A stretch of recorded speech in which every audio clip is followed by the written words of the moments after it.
retroceso tal vez en la economía. Lo vamos a comentar ahora con Rodrigo Palma Quesada, economista de la Universidad de Barcelona y también docente de la Universidad Católica. ¿Cómo está, Rodrigo? Bienvenido a Chilevisión Noticias. Hola Pablo, buenas noches, muchas gracias. Muchas gracias por estar con nosotros. Y lo primero, Rodrigo, esto de un 1% justamente del IMASEC interanual, ¿es el anticipo de tal vez un retroceso que va a tener nuestra economía o por lo menos un estancamiento que ojalá se quede ahí? Bueno, este 1% viene un poco a confirmar lo que ya sabíamos, ¿no? Que la economía viene en una baja importante en los últimos meses, el último año particularmente. Bueno, por el año anterior tuvimos crecimientos que eran irregulares, ¿no? Tasas muy altas, y entonces ahora lo que viene es este proceso de decadencia, digamos, del crecimiento económico. Lo que tenemos que esperar ahora es o sea, lo que esperamos es que va a seguir cayendo, incluso llegando a números negativos. Es por eso que el escenario que ya hemos conversado nosotros, ¿cierto? Que a final de año esperemos que haya un crecimiento negativo y que seguramente entremos en este concepto que se llama recesión técnica, ¿cierto? Tanto a fines de este año como a principios del próximo. Recordemos que esperamos que para el próximo año un crecimiento cero. Entonces, este 1% es algo que estábamos esperando, ¿no? No es algo que nos tome por sorpresa. Ahora, Rodrigo, usted lo decía, se está esperando un crecimiento negativo, es decir, un retroceso derechamente de nuestra economía. ¿La estanflación ya es un escenario que está quedando atrás, que era este estancamiento con mayor inflación, con aumento en los precios? ¿O ojalá sea un escenario que también nos permita por lo menos crecer en algo normal, estable, justamente, pero que lamentablemente está sumado a eso de los precios altos? Claro, la verdad es que seguramente nos estamos acercando a este proceso de esta inflación, ¿no? Donde Ya. efectivamente ahora estamos observando que el crecimiento cada vez está siendo más lento, cada vez más bajo. Por tanto, sí podemos hablar de un estancamiento y estamos observando que las tasas de inflación siguen altas, ¿no? Estamos aún en el 13,1 y esperamos que ahora en agosto sea cercano al 1%. Entonces, si nos vamos a ir acercando a ese proceso de esta inflación, lo que tenemos que esperar es que sea lo más corto posible y que próximamente la economía vuelva a seguir creciendo. Pero como señalaba recién, este es un escenario que un poco esperábamos, tanto por las tasas de comparación de los años anteriores, como además por la política monetaria que ha adoptado el Banco Central a partir de la inflación, ¿no? Tal como lo mencionaba el ministro, es un proceso de ajuste que se produce a partir de la política monetaria. Estamos esperando esto, que se produzca una disminución en el consumo fundamentalmente con el objetivo central de frenar la inflación. Ahora, Rodrigo, en la nota veíamos que mucha gente, una de las teorías que se está manejando y que se aplica justamente para este caso de por qué se ha reducido, por ejemplo, las compras de ropa y también de electrodomésticos, fue porque antes había mucho capital para hacerlo, estaban los incentivos. Hay un miedo derecho a endeudarse, es decir, a buscar dinero que no tengo para comprar algo que necesito o que me gustaría tener, o no hay dinero derechamente y la gente ni siquiera está accediendo a la deuda, sino que derechamente dicen, no tengo plata, no puedo gastar nada, ni siquiera puedo tener plata y endeudarme, por lo menos. Claro, yo creo que en ese sentido la política monetaria ha hecho el trabajo, ¿no? Como señalaba Ya. recién, lo que hace la política monetaria es desincentivar el El consumo. subir las tasas, Ahora, justamente. normalmente, exactamente. Entonces, con el alza de tasa, lo que hace es que la gente tienda a consumir menos, tienda a endeudarse mucho menos, evidentemente, y aquellas personas que tienen dinero, a partir de las expectativas que se han generado en la economía, uno tiende a modificar las conductas de consumo, tal como mencionaba la nota, ¿no? Uno tiende normalmente cuando las economías están en un proceso creciente, están creciendo, las familias, ¿qué es lo que hacen? Empiezan normalmente a invertir en bienes durables, en aquellos bienes que son más caros y que perduran en el Exacto. tiempo.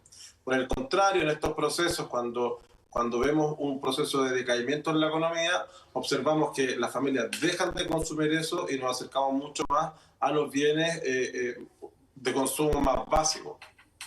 Y ahí, y aquí se nos acaba un poco el tiempo, pero anticipar el tema de las tasas altas.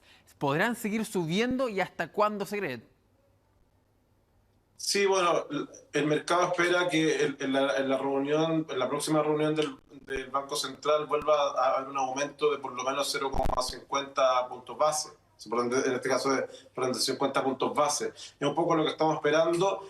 ¿Para qué? Insisto, porque aún tenemos tasas de inflación muy altas. Entonces, el Banco Central tiene que seguir trabajando por la tarea de frenar la inflación. Entonces, vamos a seguir esperando esta alza, por lo menos que esperamos que sea la última, porque suponemos que ya a partir de octubre la inflación debiese tender a disminuir.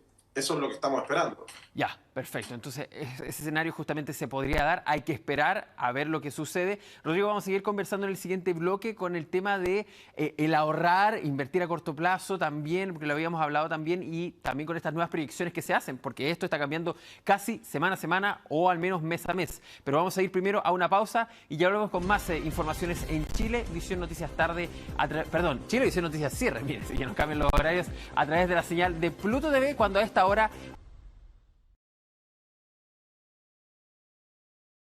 vemos la imagen desde la comuna de Macul a esta hora cuando hacen 4,6 grados en la ciudad de Santiago. Nosotros seguimos con la revisión de las informaciones en Chilevisión Noticias Cierre a través de la señal de Pluto TV y estamos conversando con el economista Rodrigo Palma Quesada, economista de la Universidad de Barcelona y también docente de la Universidad Católica, acerca de la situación que vimos con el IMASEC, la actividad económica que se quedó en un 1% justamente interanual, y estábamos también planteando la pregunta de esta situación económica que estamos teniendo, un bajo crecimiento, incluso podríamos acercarnos a un retroceso, una alza en los precios, sobre todo el IPC, que está alcanzando cifras que no habíamos visto desde hace mucho tiempo.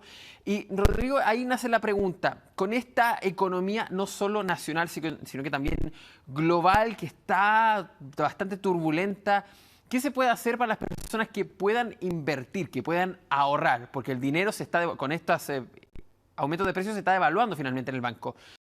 ¿Qué se puede hacer con el dinero? ¿Dónde conviene hacer alguna inversión para poder, por lo menos, hacer rendir esta plata? Bueno, mira, respecto a las inversiones, siempre hay que tener en consideración que cada inversión está asociada a un riesgo, por tanto, y el riesgo que esté dispuesto a asumir cada una de las personas que va a invertir. Ahora, si hay una persona que lo que quiere es no asumir mucho riesgo, hoy día siempre es recomendable ese dinero tenerlo en algún instrumento que a lo menos le pueda ir actualizando el valor, ¿cierto?, por la inflación. Por tanto, en vez de tener ese dinero en una cuenta corriente, lo que debería hacer una persona es a lo menos tenerlo en un fondo, en un depósito a plazo o en un fondo mutuo que sea en UF y que además le agregue una rentabilidad que, aunque es pequeña porque es muy poco riesgoso, a lo menos lo va actualizando y no está perdiendo dinero todos los meses a partir del proceso inflacionario que estamos viviendo.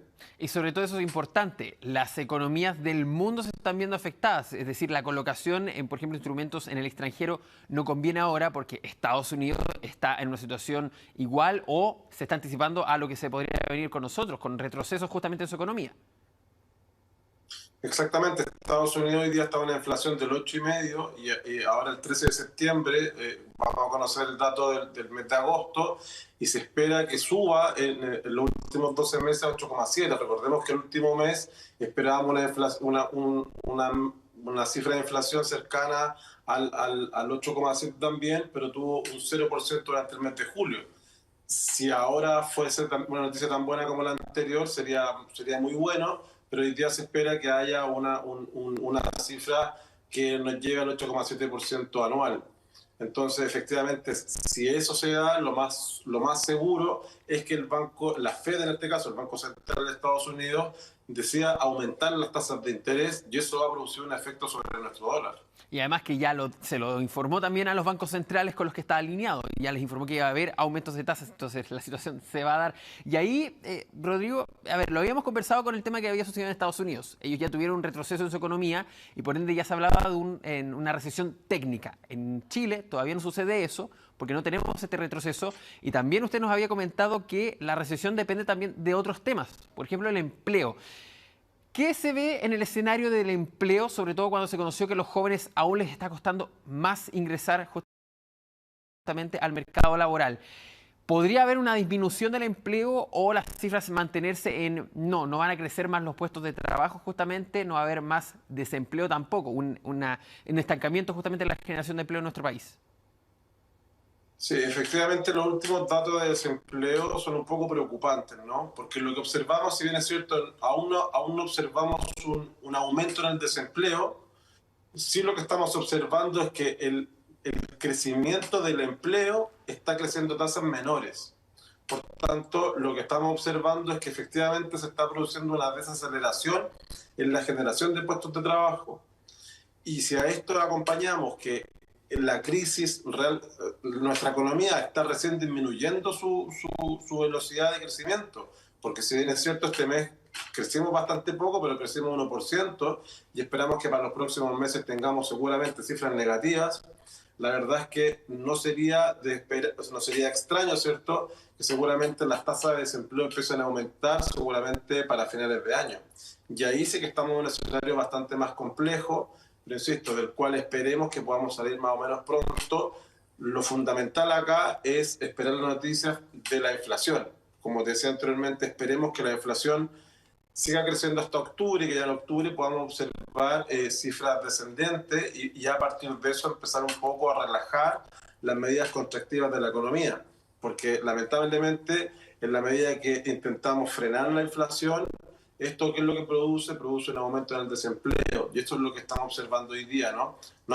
Aún no está aumentando el desempleo, pero se está disminuyendo la velocidad a la cual se van generando empleos en la economía. Y ahí, Rodrigo, ¿qué es lo que podría suceder primero? ¿Que el mercado laboral reaccione ante cifras preocupantes o primero que las cifras preocupantes, por ejemplo, de retrocesos en la economía se den antes y así, por consecuencia, las empresas digan, ¿sabe qué? Tengo que empezar a hacer los reajustes y los recortes?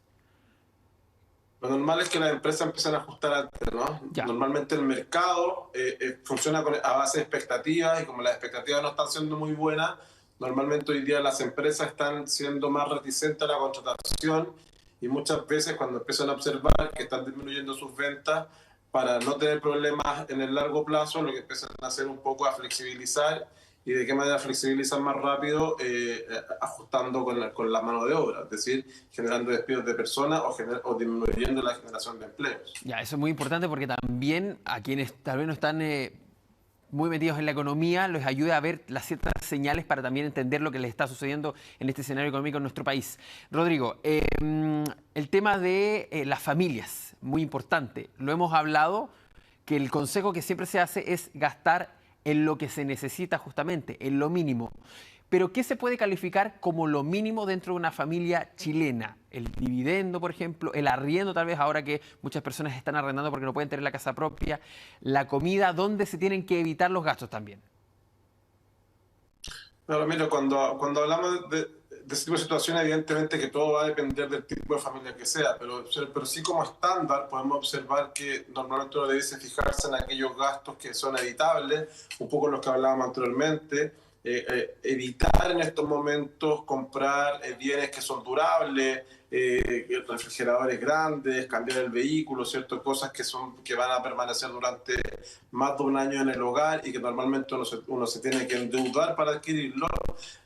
La idea es posponer ese consumo, comprarlo seguramente en un año y medio más. Eso por un lado. Y en términos de ahorro hay que ir revisando cuáles son las conductas que nos van haciendo muchas veces botar dinero. Y en esto una conducta fundamental tiene que ver, por ejemplo, con los alimentos. En Chile, bueno, ahora hemos ido un poco mutando, ¿verdad?, en cómo compramos. Antes comprábamos un poco, no había tanta observación respecto a los precios. Y hoy día las familias sí se están observando mucho más los precios, están cotizando mucho más, están volviendo, por ejemplo, a la compra en las ferias libres porque son lugares más baratos, ¿cierto? Estamos ajustando donde compramos para el costo. Pero además, después de eso, tenemos que ser capaces de planificar de buena manera cómo va a ser la utilización de esos bienes. Conversamos hace un par de semanas atrás nosotros que en Chile aproximadamente el 15% de los alimentos, del gasto en alimentos, llega a la basura. Por tanto, sí es un ahorro importante para una familia que es capaz de planificar de buena manera, por ejemplo, la preparación de los alimentos y no tener que, en este caso, botar a la basura. Hay un ahorro importante en ese sentido. Perfecto. Tomar esos consejos justamente para el escenario que lo decía Rodrigo Palma, que se nos viene bastante más complicado y también el mercado que va a empezar a reaccionar ante las cifras negativas. Rodrigo Palma Quesada, economista de la Universidad de Barcelona y también docente de la Universidad Católica, gracias por esta conversación con Chilevisión Noticias. Muchas gracias a ti, Pablo. Buenas noches. Muy bien, buenas noches.